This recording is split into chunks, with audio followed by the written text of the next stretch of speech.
கேட்கிறோம். நெடில் செல்வி தொங்கும் தெய்வக்குமாரன் சில வார்த்தைகளை சொல்லுகிறார். அதுதான் இந்த காலையில நாம் தியானிக்க இருக்கிறோம். சிலுவையில் சொன்ன 7 வார்த்தைகள் அநேக பாரம்பரியமாக வந்த நமக்கு அனைவருக்கு நன்றாக தெரிந்திருக்கும். அநேக சபையிலே புதிதாக சேர்க்கப்பட்டிருப்பதனாலே அவர்களும் இந்த சத்தியத்தை அறிய வேண்டும் என்று மீண்டுமாக இந்த காலை நேரத்திலே இதை நாம் தியானிக்க இருக்கிறோம். முதல் வார்த்தை லூக்கா 23:34. அப்பொழுது இயேசு, பிதாவை இவர்களுக்கு மன்னியும், தாங்கள் செய்கிறது இன்னதென்று அறியாதிருக்கிறார்களே என்றார். அவருடைய வஸ்திரங்களை அவர்கள் பங்கிட்டு, பிதாவை இவர்களுக்கு மன்னியும், தாங்கள் செய்கிறது இன்னதென்று அறியாது இருக்கிறார்களே. அவர் தூங்கிக் கொண்டிருப்பதோ ஒரு ஈனச்சிலுவை. இன்னும் சற்று நேரத்தில் ஒரு அவமானமான மரணத்தை அவர் தழுவ உள்ளார். உடல் முழுவதும் இரத்த காயங்களும் வேதனைகளும். நமக்கு இந்த நிலை ஏற்பட்டிருந்தால் நாம் என்ன செய்திருப்போம் என்று சற்று நம்மை அந்த இடத்தில் வைத்து நாம் பார்ப்போம். ஐயோ பாவிகளா, எனக்கா இதை செய்திகள்? உங்களுக்கு நான் என்ன தீமை செய்தேன்? உங்களுக்கு நன்மைதானே செய்து கொண்டிருந்தேன், ஏன் எனக்கு இந்த செய்திகள் என்று புலம்பி தவித்திருக்க மாட்டோமா? மாறாக இங்க தெய்வகுமாரன் தன்னை வேதனைப்படுத்துவர்களுக்கு, இந்த கீடு அடைய செய்தவர்களுக்காக ஜெபிக்கிறார், மன்றாடுகிறார். அதுவும் தன்னை சிலுவையில் அறைந்தவர்களுக்காக, தன்னை சவுக்கினால் அடித்தவர்களுக்காக, தன்னுடைய முகத்திலே துப்பினவர்களுக்காக, தன்னுடைய சிரசிலே முல்லை சூடி கோலினால் அடித்தவர்களுக்காக தெய்வகுமாரனால் மட்டுமே, அல்லது தெய்வகுமாரனுடைய ஆவியை பெற்றவர்களால் மட்டுமே இப்படிப்பட்ட ஒரு காரியத்தை செய்ய முடியுமே தவிர எந்த ஒரு மனிதனாலும் எப்படிப்பட்ட ஒரு இரக்கத்தோடு ஜெபிக்கும் ஒரு ஆவியை பெற முடியாது. தனக்கு இவர் கொடுவிலை செய்து கொண்டவர்களுக்காக பிதாவை நோக்கி, ஐயா இவர்களை தண்டித்து விடாதையும், அதுமாக்கி போய் விடாதரும், தாங்கள் செய்கிறது இன்னதென்று அறியாதிருக்கிறார்களே என்று வேண்டுதல் செய்வதை நாம் இங்கு பார்க்கிறோம். இவர் நம்மாலும் இப்பகுதி மக்கள் சொல்வது போல் ஒரு தீர்க்கதரிசியாக மட்டும் இருப்பார் என்றால், இங்கு இருந்த மக்கள் எதைத்தான் சொல்றார்? அவர் ஒரு தீர்க்கதரிசி என்று. அவர் தீர்க்கதரிசியாக மட்டும் இருந்தால், பழைய ஏற்பாட்டில் ஒரு தீர்க்கதரிசி தனக்கு விரோதமாக கேலி செய்த சிறு பிள்ளைகளை என்ன செய்தார்? சபித்தார். எலிய சபித்த உடனே மலையிலிருந்து 2 கரடிகள் வந்து அவர் கேலி செய்த 42 சிறு பிள்ளைகளை கொன்று போட்டது என்று பார்க்கிறோம். அவர் தீர்க்கதரிசியுடைய ஆவியை, மனித ஆவியுடையவராயிருந்தால் அவர் செய்திருக்கலாமே. அவர் தெய்வகுமாரனாக இருந்ததினால, அவர் உள்ளம் மனதுருக்கத்தினாலே நிறைந்தவனாக, தனக்கு தீமை செய்வர்களுக்கும் நன்மை செய்யத்தக்கதாக பிதாவை நோக்கும் வேண்டும் கதறுதலாக இது இருக்கிறது. ஏனென்றால் பிதாவே இவளுக்கு மன்னியும் என்று சொல்லும்போது அது பின்பாக அநேக சத்தியம் இருக்குது. அதைத்தான் நாம் தியானித்துக் கொண்டிருக்கிறோம். ஆனால் இன்று விசுவாசியுடைய ஜீவத்தில் தனக்கு லேசான தீமைகளை செய்வ கூட மன்னிக்க மனதில்லை. அந்த நேரத்தில் மன்னித்து விடுவது போல் இருக்கிறோம். ஆனால் உள்ளத்தில் அது இருந்து கொண்டுதான் இருக்கிறது, கசப்பு இருந்து கொண்டுதான் இருக்கிறது. தீமை கூட செய்ய மாட்டோம். ஆனால் தன்னுடைய பார்வையில அவளை கொன்று விடுவோம், அல்லது நம்முடைய நடக்கையின் மூலமாக அவர் மேல் இருக்கும் வெறுப்பை நாம் காட்டி விடுவோம். பேச மாட்டோம், அவருடைய கண்களை சந்திக்க மாட்டோம், ஒரு அன்பான வார்த்தை வராது. எவ்வாறாவது நம்முடைய ஒரு கசப்பு தன்மையை அவருடைய காட்டி விடுவோம். ஆனால் இங்கு நடக்கிற காரியத்தை பார்த்தீர்களா? அல்லது சில விதத்திலே அது கூட செய்ய வேண்டாம், உள்ளத்திலே கசந்து கொட்டி விட மாட்டோமா?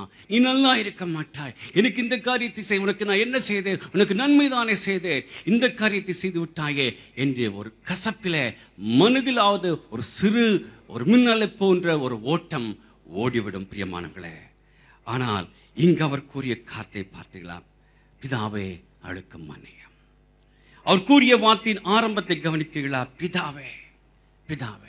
கெத்சமனேயிலே இவ்வாறு தான் ஜெபிக்கிறார். இக்கட்டான வேளையிலே, பிதாவே இந்த பாத்திரம் என்னை விட்டு நீங்க கூடுமானால் நீங்க செய்யும் என்று கதறிய ஜெபத்தை பிதா கேட்டதாக தெரியவில்லை.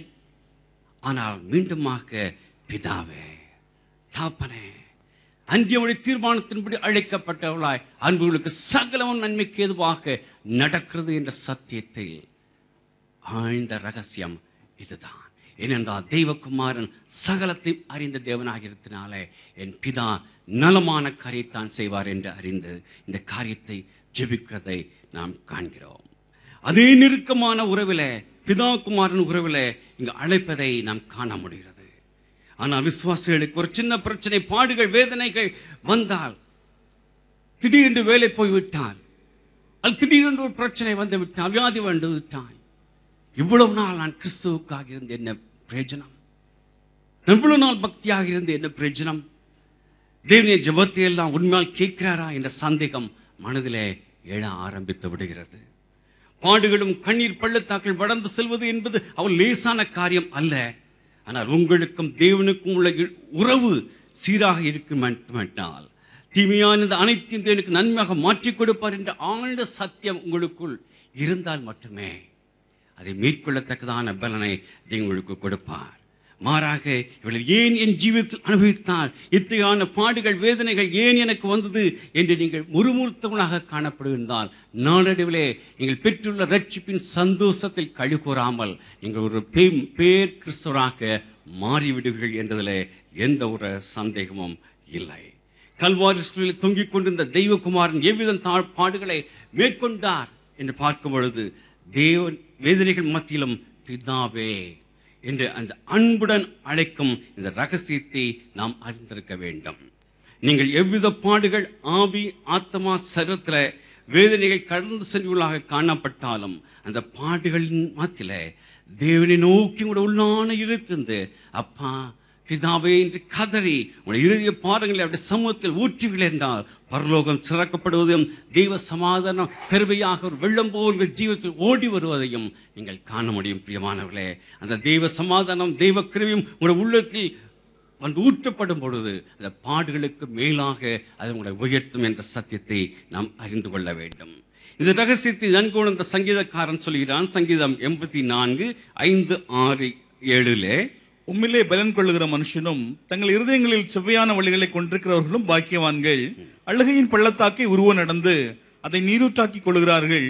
மழையும் குளங்களின் நிரப்பும் அவர்கள் பலத்தின் மேல் பலம் அடைந்து சியோனிலே தேவ சந்நிதியில் வந்து காணப்படுவார்கள். இந்த ரகசியத்தை எல்லாம் நாம் அறிந்து கொள்ள வேண்டும். பாடுகள் மத்தியிலும் பிதா குமார உறவு, பிதாவே, அதுதான் நம்முடைய ஜீவிதத்தில் இருக்க வேண்டும்.